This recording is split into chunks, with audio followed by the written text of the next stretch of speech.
Hey guys, another video for our how to do stuff in Japan playlist.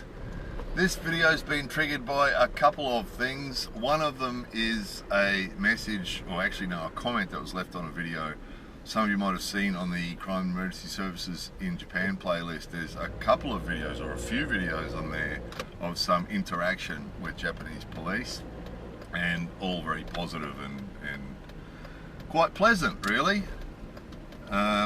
And on one of those videos, a guy left a comment and said, not always the case. And then he went on and left a really, really long comment about how it's not always the case. And then he went on about what had been happening to him.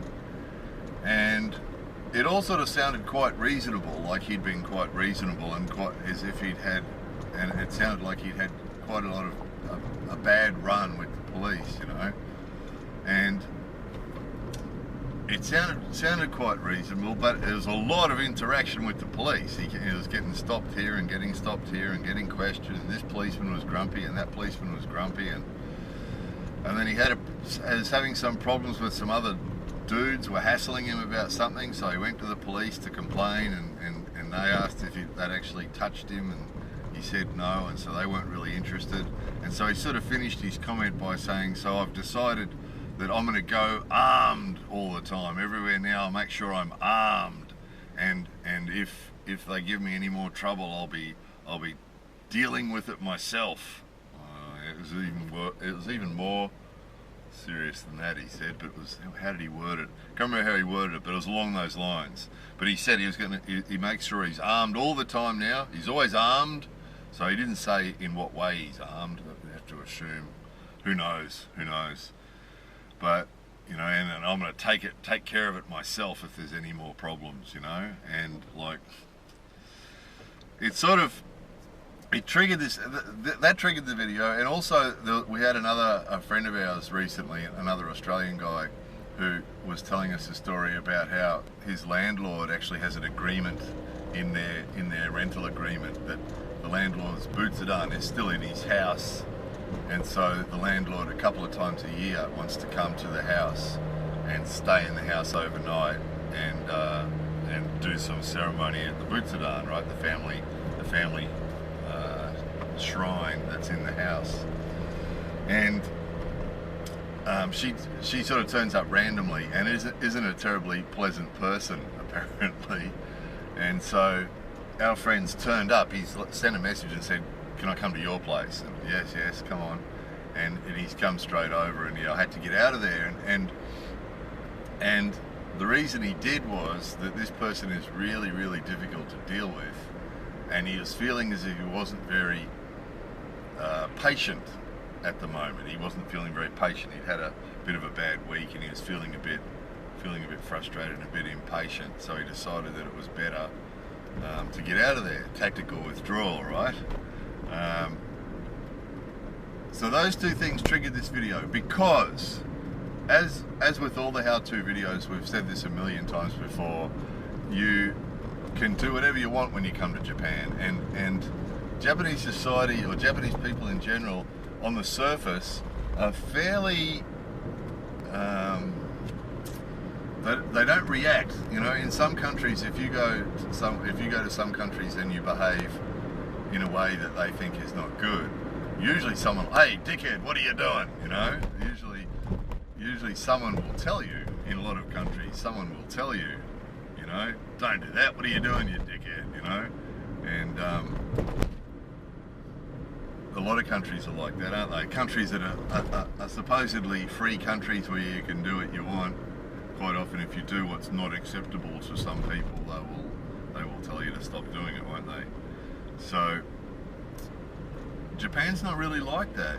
It does sometimes happen that some person might tell you not to do something, but generally the consequences are much subtler than that. And we get that a lot on our how-to videos. People will leave comments and say, this isn't true, what the guy said in this video isn't true, I went to Japan and I didn't do that, I did something totally different, and there was no problem, no one complained. And you go, and it's like, well, yeah, sure, no problem accepting that at all. It's very likely that you could behave badly in Japan and nobody would complain and nobody would tell you, you know. That's often the case. So that's the case with all these things. So this is, in this case as well, you can behave how you want.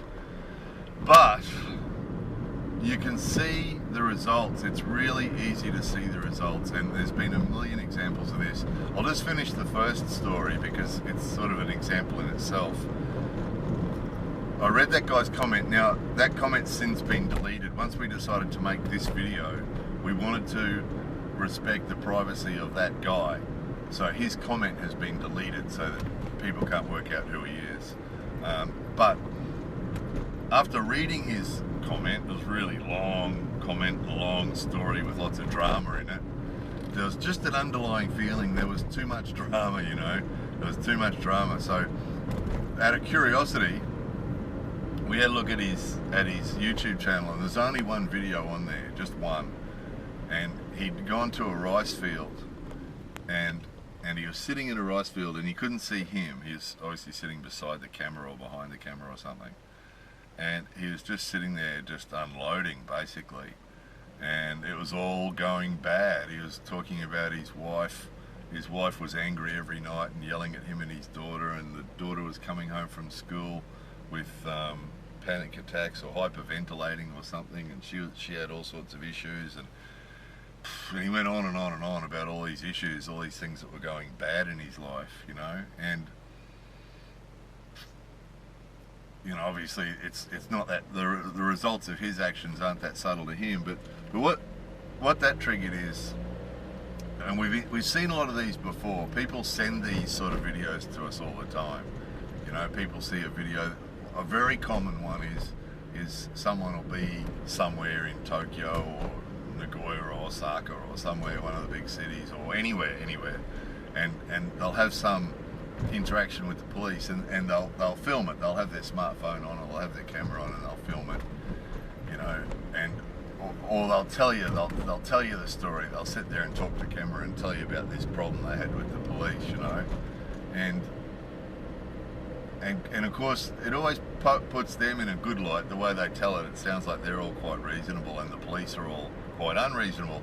And we know for a fact, look, in fairness, we've been here, you know, we've lived here a long time, and in fairness, occasionally you do encounter, of course, same anywhere in the world, you're going to encounter the occasional grumpy or rude person, and that goes for police too, and we have encountered grumpy and rude police here, but you just don't engage with them, you know what I mean? You don't, you know, you don't antagonise them, and you don't make it worse, and whatever interaction you're having, you just make sure that you don't antagonise them, and then you go on your way. And so we know there are some police in Japan that are difficult to deal with, but by and large they're real, you know, they are really good.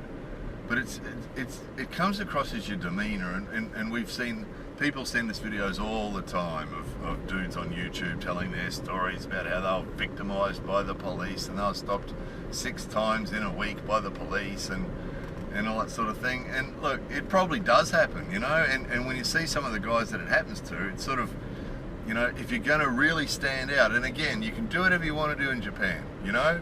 If you got tats on both your arms and you want to wear sleeveless shirts and ride around on a bike with, you know, with your hair up in a big ponytail and you know, standing out. Now, I'm not criticising any of those things, right? This is just looking at it from a realistic point of view.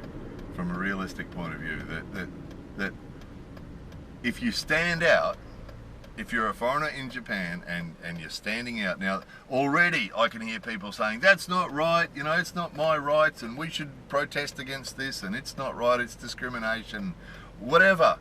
The things that we're looking at in this video also count for life in general anywhere in the world. We can't. Some people think they can change the world with their protests and their complaining and stuff, and that's fine. If that's what they want to do, that's fine. But some of us have the attitude that things are the way they are, and that you know, if things have been the same in Japan for hundreds of years, that a couple of foreigners not liking it is not going to change it. And for most of us, for most of us, whatever happens and whatever's going on around us is what's going to happen. And we can't, if some people want to try and change Japanese society and change things, then they can do that if they want to. On our channel and on our how-to videos, we suggest things that we can do to live with Japan the way it is. If people want to try and change Japan, then that's up to them. But the way we come at it, and the way actually inside or outside Japan, the way we deal with life is to try to find ways of dealing with it and dealing with what is, not what should be or what shouldn't be or anything else.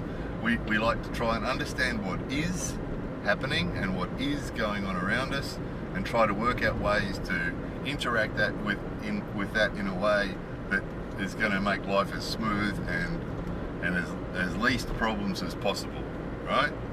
So with that in mind,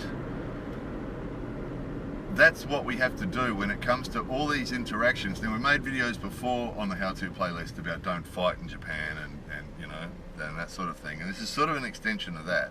When it comes to dealing with the police, most of them here are really, really good, and we've showed that in those videos. There's 3 or 4 videos of exchanges with the Japanese police, and usually they last less than a minute. There was one, some of you might have seen, it was a random stop. They stopped people randomly for alcohol tests to see if people have been drinking alcohol, and sometimes they'll make you blow into the little machine, or other times they'll just talk to you and see if there's a smell of alcohol on your breath.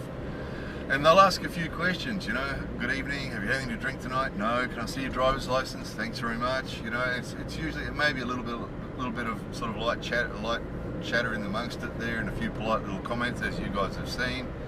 And usually it lasts less than a minute.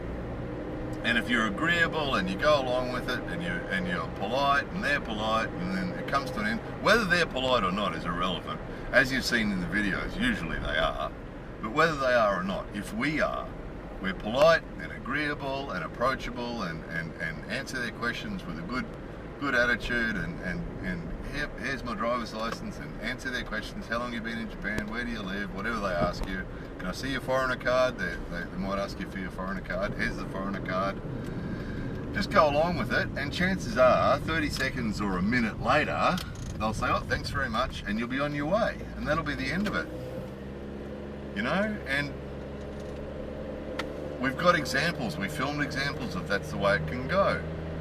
However, if you want to, why are you asking for that? Why do you want that for? Why are you doing that? And I mean, again, this could be Japan or anywhere in the world, couldn't it? If you start to fight, I think the difference is that in our own countries, if we do this, if we fight against the police, we make things difficult, then that can make it worse, can't it? But the difference is when you're in Japan, you're a visitor, and you don't want anything escalating to a point that it's going to cause you any problems long term. We've got to try and keep the end goal in mind. And if your end goal is that you want to stay in Japan long term, and you want life to go smoothly, and you want to have a good time here, then the best way you can do that is just not to do anything that's going to make life here more difficult for you, obviously. If you're here for a short time and you don't care, and you like bucking the system, and you like standing up for your rights and saying what should be and what shouldn't be, and telling them about what it's like in your country or whatever else, then you can do that too if you want to. But you'll find that the people who have the most success at living here and the least problems and have the smoothest life are the people that recognize this. That rocking the boat and trying to fight the system and try to make life difficult, and again, I can hear the comments already. There's always people, if everybody thought like you, there'd be no freedom. We need to fight for our freedom. Again, that's great. If you want to come to Japan and fight for your rights and your freedoms and whatever else you want to fight for, go ahead, right? These videos are for those people that don't want to do that, that just want to try and make it least problems for themselves as they can. Just jumped in and out of that tattooed comment there very quickly. Let's go back to that for a sec. We made a video about tattoos in Japan once before, you know, and our own thinking or your own thinking about tattoos and so on are irrelevant in the big picture here, because it's how they're perceived by others, you know. And a very, very good friend of ours is fully sleeved. He's got tattoos everywhere, sleeved right down to his wrists, fully sleeved, both arms, down his chest, down his back, his legs. He's got tats all over him, and some beautiful work on him, you know. But when he came to visit us, I said to him, just don't even bring a short sleeve shirt, man, because, you know, except for around the house, whenever we go anywhere, you know, it's going to be better if you can cover them up, you know. And he didn't have a problem with that. He's a mature dude. He's got it. He understands. He's been around the world. You know, people that have travelled the world a bit and understand how things work tend to accept that when you go to other countries, it's good to find out. That's why we make the how-to videos. That's why we made the How to Do Stuff in Japan book, because there are some people who like to find out what's done and what isn't done in other countries, and what's a good idea and what's not a good idea, and go with that, you know. And our friend's the same. He's the same. He's a pretty laid-back dude. He's a pretty wild-looking dude. He's fully tattooed. He's got a great big, heavy, serious ponytail down his back, a pair of mean-looking grey eyes, bunch of earrings in one ear, and he's a really formidable-looking dude, you know. He's got a heart of gold, but he looks, from a Japanese point of view, actually from pretty much anybody's point of view, he looks like a scary dude, you know, big, heavily muscled guy, you know. And so we just explained it to him before he came. Hey, listen, dude, you know, the tats, watch the tats, and sort of tone it down a bit, because you're going to scare the hell out of people here, you know. And he totally got it. He laughed. Yeah, that's cool. And he's turned up with a bunch of long sleeve shirts and hit all the tats, and off we went. And it just makes a difference, you know. He travelled a little bit on his own before he came to us, and he didn't get stopped once. He didn't have any problems at all. He looked nice and clean and tidy. You know, from the point of view, if you live here, people here are always nice and clean and tidy and sort of pretty neat, and you know. And if you do otherwise, depending on where you are in Japan, of course, but if you really stand out and you're a foreigner, then maybe you will get stopped more than if you blend in, you know. And again, you've got a choice. You can go either way. But if you're wanting life to be smooth, you know, a sort of a clean show. I'm not suggesting this is the only way to go, but you can see the difference. You know, when you're driving a straight car and you're dressed really straight, and you've got a straight haircut, and you're all nice and clean shaven and tidy, you know, and get pulled up by the police and, hello, how are you, officer? And thank you very much, and please excuse me, I'm sorry. You guys who saw that conversation, you know, it was basically a minute of sumimasen, gomen nasai, and polite conversation, you know, and then you're on your way, you know. And it's just the way, you know. It's just the way, and it takes a lot of maturity. It takes a lot of, you've got to swallow your ego, you know, and your pride, and quite often, and this goes across. Now this is dealing with the police, but also dealing with anybody in Japan, you know. That's why that friend's landlord was mentioned.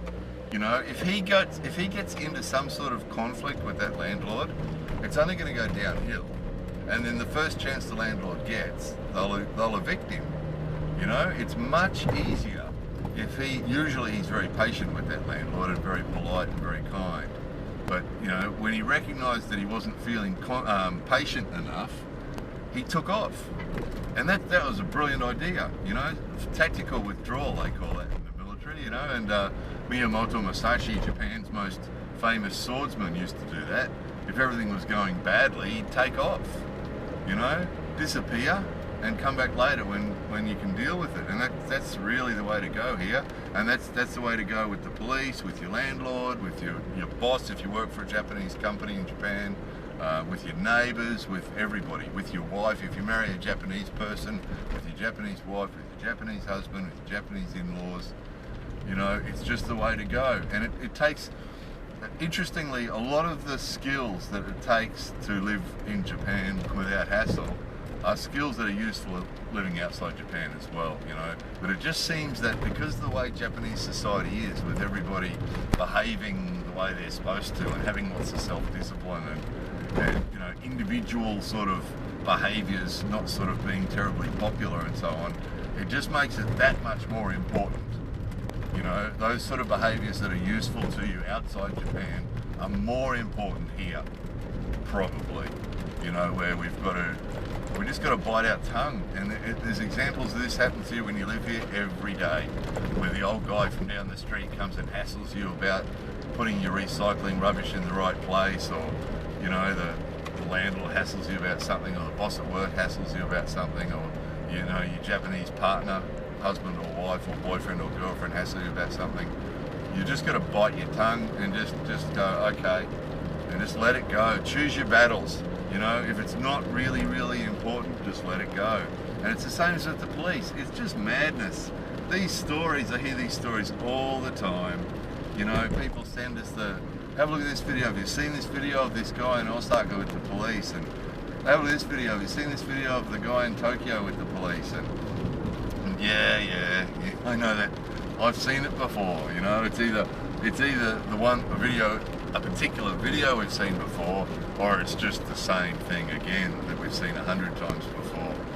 You know, with the guy, you know, why do you want my ID? And I told him, well, you know, either you get to see the actual interaction itself, or it's getting told to you. And you can just imagine it. You know, he said he wanted to see my foreigner card, and I said, you don't have a right to ask for that. You know, and there's a whole following of people in Japan, foreigners in Japan, who think this way and who encourage each other to behave this way, you know, and you know, there's been websites on this. There's a guy called, no, I won't tell you what he's called because I don't want to encourage it, but there's guys over the years who've had websites dedicated to this, fighting the system in Japan, standing up for the foreigners and all that sort of thing. And you know, that's all well and good, but it doesn't achieve anything. There was a guy that spent years doing that. He might have been doing that for 20 years, and he actually became a Japanese citizen, and he was right into it. But his whole thing was fighting the system. And he did it for 20 years, and there was lots of people that used to listen to him, and they'd get pissed off too. And the result of it, 20 years of it, was nothing. He changed nothing. All he did was he ended up getting all uptight himself, and he ended up leaving Japan. And that's usually what happens. You'll find the people that you come across here, and there's always someone on YouTube or somewhere that'll you know, jump up at videos like this and say, you got to stand up for yourself, and if you don't stand up for yourself, and all that sort of stuff. And you know, again, they can do that, but you often find that the people that go head to head with life, you know, generally aren't happy here, and usually don't last. And that's actually the advice that we gave that guy, you know, was when he said, you know, the last bit of his comment was telling us that now he goes armed everywhere. And, you know, our response to him was that that's probably going to make life really bad for him. You know, if he goes armed, if he either uses whatever weapon it is he's carrying, if he uses it, he'll probably end up in jail for a really long time, and then get deported.